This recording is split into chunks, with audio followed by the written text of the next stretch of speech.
Top 10 Lost Cities. Part 1. Right now, beneath the deserts and mountains of Central Asia, there are cities waiting to be found. Not small towns, not villages, cities that once held hundreds of thousands of people. Cities with knowledge, palaces, and treasures. Cities that controlled trade routes worth more than entire kingdoms. Cities that were erased so completely that even their names were forgotten for centuries. We already told you about Merv, destroyed in 13 days by the Mongols. We showed you Samarkand, Timur's architectural masterpiece. But those are just 2 cities out of dozens that rose and fell along the Silk Road. Number 10 will surprise you, but wait until you hear what's buried under number 1. The Silk Road still has secrets. Let's start with number 10, Otrar. And this city has the worst luck in history. Otrar sits in what's now southern Kazakhstan on the Sir Darya River. For over 1,000 years, it was a major Silk Road hub. Merchants stopped here to rest, trade, and resupply before crossing the steppes. The city had 200,000 residents at its peak, walls 30 feet high, gardens fed by sophisticated irrigation, a thriving bazaar. Then, in 1218, something catastrophic happened. A Mongol trade caravan arrived with 500 merchants and goods worth a fortune. Otrar's governor, a man named Inalchuk, made the worst decision in Central Asian history. He accused the Mongols of being spies, executed them all, and seized their goods. When Genghis Khan heard what happened, he demanded justice. The Khwarezmian Shah refused and executed Khan's ambassadors too. That refusal triggered the Mongol invasion that would destroy Merv, devastate Persia, and reshape the entire Islamic world. But first, the Mongols came for Otrar. The siege lasted 5 months. The city's defenders fought desperately. When the walls finally fell in 1220, the Mongols showed no mercy. Inalchuk, the governor who started it all, was executed by having molten silver poured into his eyes and ears. The city was leveled. Otrar tried to rebuild, but here's where the bad luck gets worse. In 1405, Timur, yes, the same Timur who built Samarkand, died in Otrar while preparing to invade China. The city became associated with death and failure. It never fully recovered. Today, Otrar is an archaeological site. The ruins sprawl across 200 hectares. Archaeologists have uncovered palace remains, bathhouses, and a massive citadel. But most of the city is still buried, including, according to local legends, Inalchuk's treasure that he hid before the Mongols broke through. Otrar's lesson? One bad decision can destroy not just your city, but trigger a cascade that reshapes half the world. Number 9 is Balkh, Afghanistan. The Arabs called it al-Bilad, the mother of cities, and when you hear its history, you'll understand why. Balkh is old, not medieval old, ancient old. Founded around 1500 BCE, over 3,500 years ago, it's one of the oldest continuously inhabited cities in the world. Zoroaster, the founder of Zoroastrianism, supposedly lived here around 1000 BCE. The city was so important that Alexander the Great married Roxana, a Bactrian princess, in Balkh in 327 BCE to legitimize his rule. By the Islamic Golden Age, Balkh had become a center of Persian culture and Islamic learning. The poet Rumi was born here in 1207. The city produced scholars, poets, scientists, and theologians who influenced Islamic civilization for centuries. The city's wealth came from its position. Balkh controlled the routes between Persia, India, and China. Caravans had to pass through. The city could tax every transaction, every merchant, every commodity. For centuries, Balkh accumulated wealth that rivaled any capital in the world. Then came 1220. The Mongols arrived. Genghis Khan's son Tolui, the same commander who destroyed Merv, besieged Balkh. The city had a choice: surrender immediately or resist and be annihilated. Unlike Merv, Balkh chose survival. They opened the gates. The Mongols spared the population, but stripped the city of everything valuable. But here's what's remarkable. Balkh survived. It rebuilt. It continued as an important city for another 200 years. Marco Polo visited in 1275 and described it as a noble and great city. The final blow came in the 14th century when new trade routes bypassed Balkh entirely. The city slowly emptied. By the 1700s, it was mostly abandoned. Today, it's a small town surrounded by massive ancient ruins. Archaeologists estimate that less than 5% of ancient Balkh has been excavated. The rest remains buried, and given Afghanistan's political instability, it might stay that way for decades. Somewhere under those ruins are palaces from Alexander's time, libraries from the Islamic Golden Age, and treasures accumulated over 3,000 years. The mother of cities lies waiting, mostly undiscovered. Number 8 is different because you can still visit it. Khiva in Uzbekistan is one of the best preserved medieval cities in Central Asia.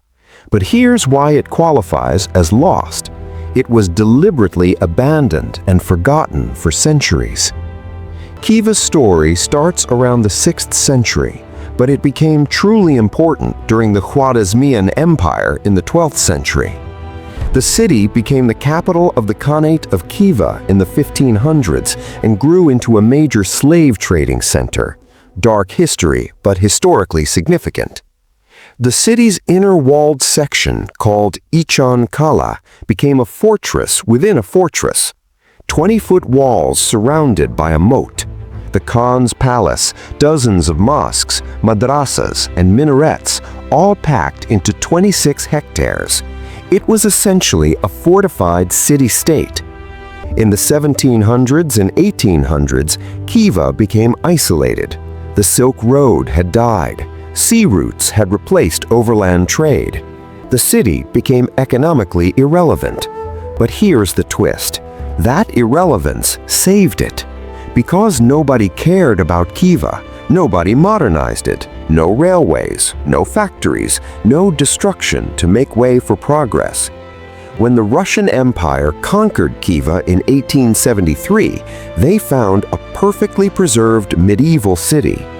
Russian officers described it as stepping into the past. Unlike Samarkand or Bukhara, which were partly modernized, Khiva remained frozen in time. Then Soviet authorities made a decision: turn it into an open-air museum. In the 1960s and 70s, they restored buildings, removed some newer structures, and essentially preserved Khiva exactly as it looked in 1800. Today, walking through Khiva's Ichan Kala is eerie. The streets, buildings, even the layout are medieval. It's not reconstructed, it's not a replica, it's the actual city. UNESCO designated it a World Heritage Site, calling it an exceptional and well-preserved example of Muslim architecture of Central Asia. So why is it on this list of lost cities? Because modern Khiva has about 90,000 residents, but the old city is basically empty, a preserved artifact. The living city moved outside the walls. The historical city became a museum that accidentally preserved itself through economic irrelevance. It's one of the rare cases where being forgotten saved a city instead of destroying it. Number 7 takes us way back. Nisa, in modern Turkmenistan, was the capital of the Parthian Empire, one of Rome's greatest rivals. And most people have never even heard of the Parthians. From roughly 250 BCE to 224 CE, the Parthian Empire controlled what's now Iran, Iraq, and parts of Central Asia. They stopped Roman expansion eastward. They defeated Marcus Crassus, one of Rome's richest men, in 53 BCE, killing him and destroying 7 Roman legions. It was one of Rome's worst military defeats. Nisa was their ceremonial capital, not the administrative center, but the dynastic home, where Parthian kings were crowned, where royal treasures were kept, where the aristocracy buried their dead. Soviet archaeologists excavated Nisa starting in the 1940s and found something extraordinary: the royal treasury. 40 chambers filled with ivory sculptures, silver statues, gold jewelry, and thousands of wine storage jars with inscriptions. These ostraca, pottery fragments with writing, gave us more information about Parthian administration than any other source. But here's what's fascinating. Nisa was deliberately abandoned around 200 CE when the Parthian dynasty weakened. The Sasanian Persians conquered the empire in 224 CE. They moved the capital. Nisa was left to the desert. For 1,500 years, it sat empty. Sand buried the buildings. The city vanished from maps and memory. It was only rediscovered because a local Turkmen man found ancient pottery while digging a well in the 1930s. That led to Soviet excavations that revealed an entire forgotten empire. Today, you can visit Old Nisa and New Nisa ruins. They're UNESCO World Heritage Sites. But here's the kicker. Archaeologists estimate they've excavated maybe 10% of the site. Most of the city is still buried. And given Turkmenistan's restrictions on foreign archaeologists, it might stay that way. Somewhere under those sands are royal palaces, temples, and possibly tombs of Parthian kings who defeated Rome.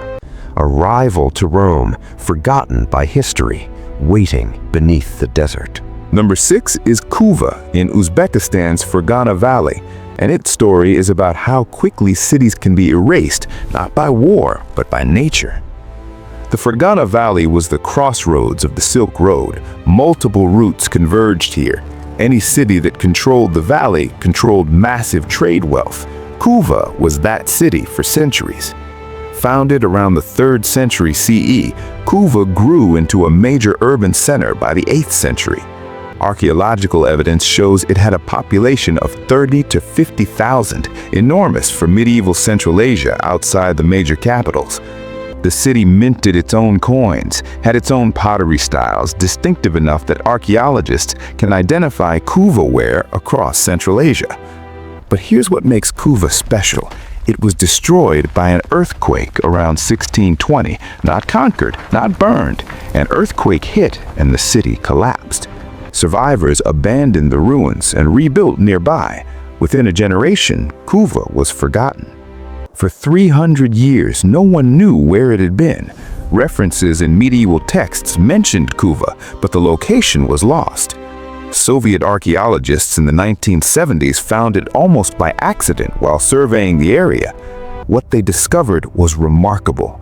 Because Kuva was abandoned suddenly rather than gradually, it's like a snapshot frozen in time. Tools left in workshops, pottery in homes, coins dropped in streets. It's like Pompeii, but for medieval Central Asia. Excavations have revealed massive city walls, a citadel, residential quarters, workshops where pottery was made, and a sophisticated urban layout. But again, maybe 15% excavated. The rest is still there. And here's the eerie part. The modern town of Kuva sits right next to the ancient ruins. Residents live within walking distance of a city their ancestors abandoned 400 years ago. Some don't even know it's there. Kuva proves that cities can vanish without drama. No conquering armies, no deliberate destruction, just nature and time. Subscribe to the channel and press the bell icon. Next part coming soon.